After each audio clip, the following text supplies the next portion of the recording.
Let's spike crime की कहानी। कभी आपने सोचा है कि Mauryan empire, Mughal empire, Roman empire, Ottoman empire, इन सभी में एम्पायर क्यों लगता है? और अगर इनमें एम्पायर कॉमन है तो फिर Chola dynasty, Nanda dynasty, Pallava dynasty, Shunga dynasty या चाइना में हान डायनेस्टी या फिर मिंग डायनेस्टी में एम्पायर की जगह डायनेस्टी क्यों लिखते हैं? अगर डायनेस्टी और एम्पायर हैं तो दुनिया में Ahom kingdom, kingdom of Britain, kingdom of Spain, Kosala kingdom, इन सब जगहों पर किंगडम क्यों लिखते हैं? अक्सर लोग इन तीनों ही जगहों को एक ही जगह या एक ही शासन व्यवस्था के लिए इस्तेमाल कर लेते हैं, लेकिन दोस्तों ऐसा होता नहीं है। अब सवाल ये आता है कि ये सारे के सारे रूलर्स थे, इनकी अपनी सेना थी, अपनी अफसरशाही थी और अपना अपना क्षेत्र हुआ करता था। तो फिर ऐसा क्या हुआ कि हमें एक नहीं बल्कि तीन तीन ऐसी टर्म्स की जरूरत पड़ गई? जाहिर है कि इन तीन शब्दों के तीन मतलब होंगे, एक ही मतलब तो नहीं रहा होगा, नहीं तो कोई क्यों अलग अलग शब्द रखेगा एक ही चीज के। आखिर इन तीनों में अंतर क्या है? इसमें सबसे बड़ा कौन होता है? कैसे ये तीनों एक दूसरे से अलग हैं और क्या इनमें कुछ कॉमन है? ये सब जानेंगे इस वीडियो में, तो वीडियो को इन तक जरूर देखिएगा, क्योंकि अपना इतिहास नहीं जानोगे तो खुद को कैसे पहचानोगे। अगर आप फिटनेस को लेकर थोड़े भी कॉन्शियस हैं तो ये स्मार्ट वॉच ट्राई कर सकते हैं, जो आपकी हेल्थ को लेकर आपको अच्छे खासे अपडेट देगा। शॉप नाउ पर लिंक है, क्लिक करके जरूर चेकआउट कीजिएगा।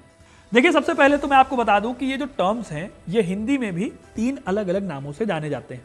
इसमें एम्पायर में तो आप समझ गए होंगे कि साम्राज्य को एम्पायर कहा जाता है। वहीं दूसरी तरफ जो टर्म है डायनेस्टी, उसे हिंदी में राजवंश कहते हैं। वहीं जो किंगडम है, जिसको हम किंगडम के तौर पर जानने की कोशिश करेंगे, उसे कहते हैं राज्य। अब इन तीन हिंदी के शब्दों को सुनकर हो सकता है कि आप थोड़ा थोड़ा अंदाजा लगा लें, लेकिन इस वीडियो में मैं आपको तीनों को लेकर सारा कंफ्यूजन जो है वो दूर कर दूंगा। तो सबसे पहले शुरू करते हैं एम्पायर से। अब अगर आप देखें तो एम्पायर यानी कि साम्राज्य एक पॉलिटिकल ढांचा है। इस ढांचे का निर्माण तब होता है जब किसी एक क्षेत्र का राजा एक साथ कई राज्यों को हराकर एक बहुत बड़े क्षेत्र पर कब्जा करता है। इस तरह से कई युद्धों, शांति समझौतों और तमाम दूसरे तरीकों के इस्तेमाल से कई राजाओं को अपने अधीन करके एक साम्राज्य की स्थापना होती है। जो इस साम्राज्य का शासक होता है उसे सम्राट कहते हैं, या इंग्लिश में एम्पायर पर रूल करने वाले को एम्परर कहते हैं। अब अगर इंडियन हिस्ट्री से दो एग्जाम्पल लें तो महाजनपद काल के बाद मौर्यन एम्पायर, मध्यकाल में मुगल एम्पायर, और जब मॉडर्न इंडिया की शुरुआत हुई तो अंग्रेजों को काल को कहा गया ब्रिटिश एम्पायर। अब यहां पर आपको एक और बात समझने की जरूरत है। ज्यादातर ऐसा होता है कि हर एम्पायर में एक एम्परर होता है जो कि रूल करता है, जैसे मौर्यन एम्पायर में चंद्रगुप्त मौर्य और अशोक, या फिर मुगल एम्पायर में अकबर, जहांगीर, औरंगजेब। बेहतर एडमिनिस्ट्रेशन के लिए इस एम्पायर को कई हिस्सों में बांटा जाता है, जिसे आप स्टेट कहते हैं। इंडिया में पुराने टाइम में से भुक्ति भी कहा जाता था। इस स्टेट में एम्परर का एक रिप्रेजेंटेटिव होता है जो गवर्नर के तौर पर काम करता है, और एम्परर की ना सिर्फ पॉलिसीज को अपने स्टेट में लागू करता है, बल्कि उनके साथ ही इस बात का भी ध्यान रखता है कि एम्परर के खिलाफ कोई विद्रोह ना हो। वहीं एम्परर भी अपने एम्पायर को बचाने के लिए इन गवर्नर्स पर कड़ा कंट्रोल रखता है। एम्पायर के मामले में कई बार ऐसा भी होता है कि जब एक एम्पायर में कोई रियल एम्परर होता ही नहीं, जैसे कि ब्रिटिश एम्पायर जो भारत, साउथ अफ्रीका और अमेरिका के कई देशों पर रूल कर रहा था। यहाँ पर एक सेंट्रलाइज्ड अथॉरिटी थी जो कि पूरे साम्राज्य या एम्पायर को संभाल रही थी। अब यहाँ से एक और बात को समझें तो समझ आता है कि एम्पायर वो पॉलिटिकल यूनिट है जहाँ पर एक सेंट्रलाइज्ड सिस्टम होता है, केंद्रीकृत सिस्टम होता है, जिसमें ताकत एम्परर के हाथ में होती है या फिर एक केंद्रीय शक्ति के हाथ में, जैसा कि ब्रिटिश एम्पायर के केस में देखा। अब एक और बात बताता हूं आपको। इसी एम्पायर से एक और शब्द निकला है जिसे कहा जाता है इंपीरियलिज्म, यानी कि साम्राज्यवाद। साम्राज्यवाद का मतलब हुआ अपने क्षेत्र को बढ़ाने के लिए दूसरे राज्यों पर कब्जा करना, जैसे कि मौर्यन और मुगल एम्पायर किया करते थे। आगे चलकर इंपीरियलिज्म की एक और फॉर्म डेवलप हुई जिसे कहा गया कोलोनियलिज्म, यानी कि उपनिवेशवाद, जो पूरी दुनिया पर कंट्रोल करने के इरादे से ब्रिटेन, फ्रांस और जर्मनी जैसे यूरोपियन देश कर रहे थे। अब ये चीज बताऊंगा तो वीडियो बहुत लंबा हो जाएगा। आप कमेंट करके बताओ कि आपको इंपीरियलिज्म और कोलोनियलिज्म के बीच का अंतर चाहिए, तो उस पर भी मैं वीडियो जल्दी ही बना दूंगा। अब आप हिस्ट्री कनेक्ट चैनल को व्हाट्सएप पे भी देख सकते हैं। ये QR कोड स्कैन करके या फिर डिस्क्रिप्शन में दिए लिंक पर क्लिक करके आप चैनल ज्वाइन कर सकते हैं, जहां पर मैं आपको हिस्ट्री के इंटरेस्टिंग फैक्ट्स और वीडियोज के अपडेट लेकर आता हूं। अब हमने एम्पायर की बात तो कर ली, आगे बढ़ते हैं कि डायनेस्टी क्या होती है। तो देखिए, डायनेस्टी या राजवंश का मतलब हुआ उस राज परिवार से जो लंबे टाइम से एक क्षेत्र पर राज कर रहे हो। राजवंश में बहुत ज्यादा ध्यान रखा जाता है कि पावर का ट्रांसफर उनकी ही ब्लड लाइन में हो। शुद्ध हिंदी में कहूं तो राजा का बेटा ही राजा बनेगा वाला हिसाब, या फिर जिसे आप नेपोटिज्म भी कह सकते हैं। इसमें भी अगर आप भारतीय परंपरा को देखें तो पता चलेगा कि राजा का बड़ा बेटा ही अगला उत्तराधिकारी बनता है।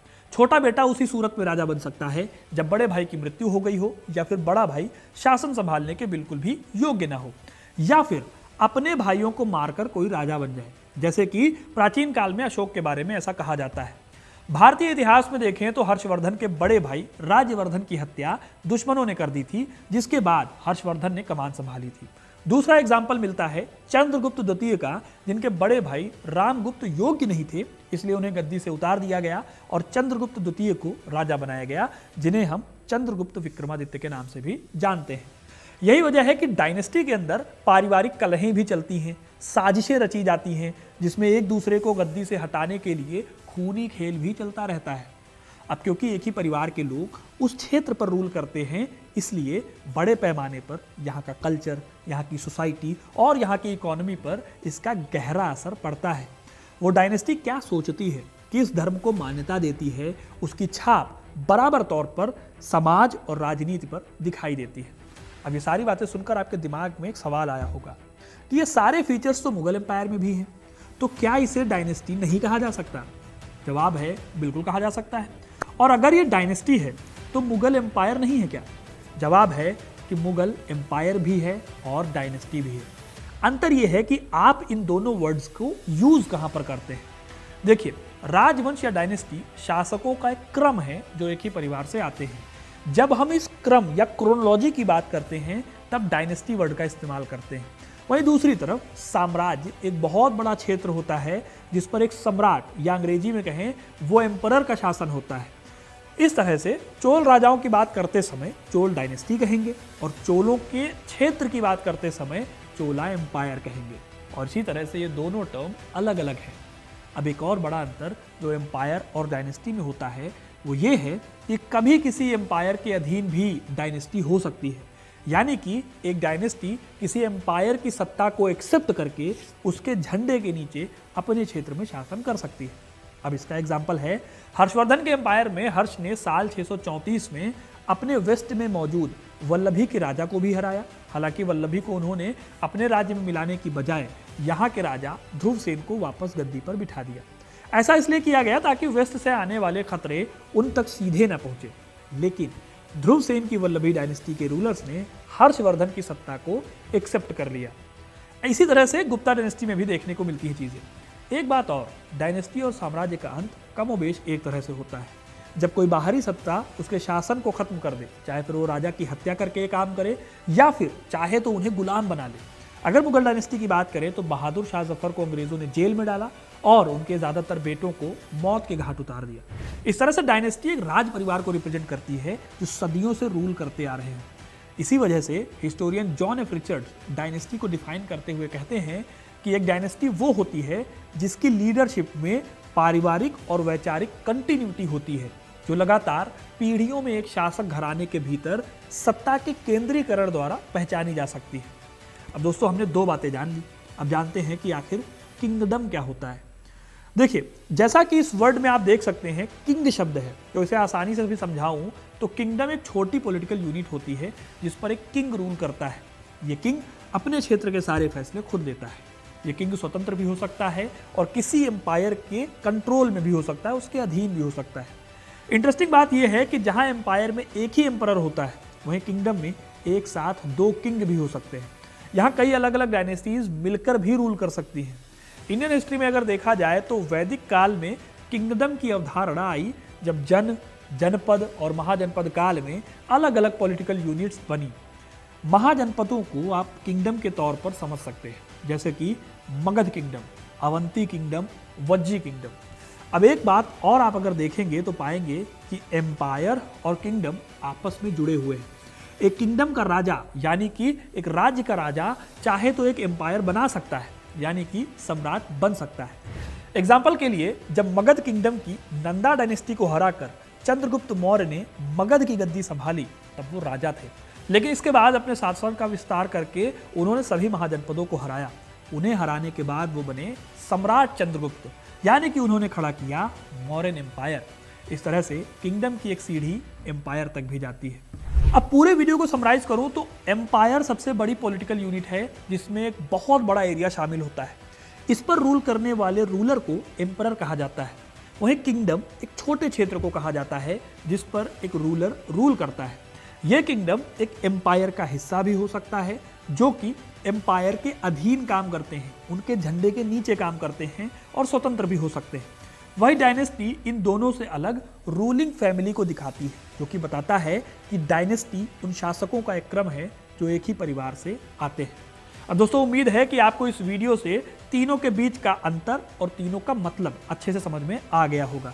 अगर मतलब समझ में आया तो वीडियो को लाइक कीजिए, शेयर कीजिए और कई सारे लोगों को बताइए इस वीडियो के बारे में, ताकि उन्हें भी इन तीनों का अंतर अच्छे से पता चल सके।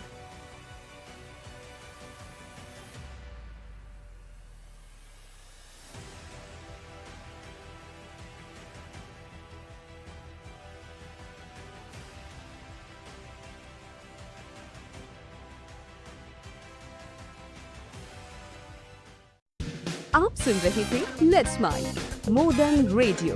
फॉलो कीजिए हमें हमारे सोशल मीडिया प्लेटफॉर्म्स पर। It's time for news. It's time for more than radio. Presenting the first radio news app, Let's Mic. Let's Mic, a news-based app on your phone where you get to watch and listen news, talk shows, interviews, radio show podcasts. On Let's Mic, you get all relevant information of TV, print, radio, podcast, and digital.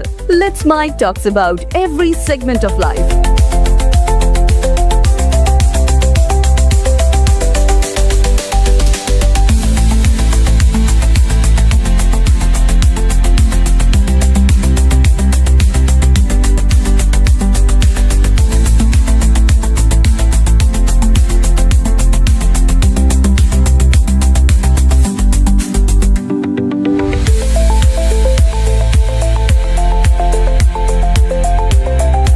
Download the app now from Play Store. Available both on Android and iOS mobile phones. Follow us on YouTube, Instagram, Twitter, LinkedIn, Facebook, Telegram, WhatsApp, Snapchat. Let's talk, let's connect, and let's mic.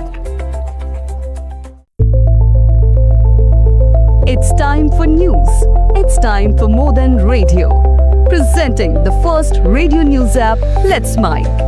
Let's Mic, a news-based app on your phone where you get to watch and listen news, talk shows, interviews, radio show podcasts.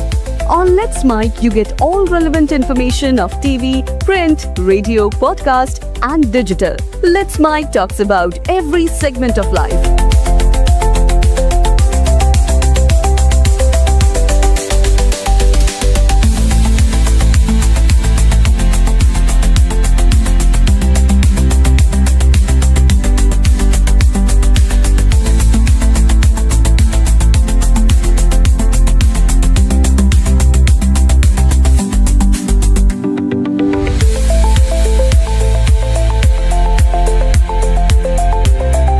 Download the app now from Play Store. Available both on Android and iOS mobile phones.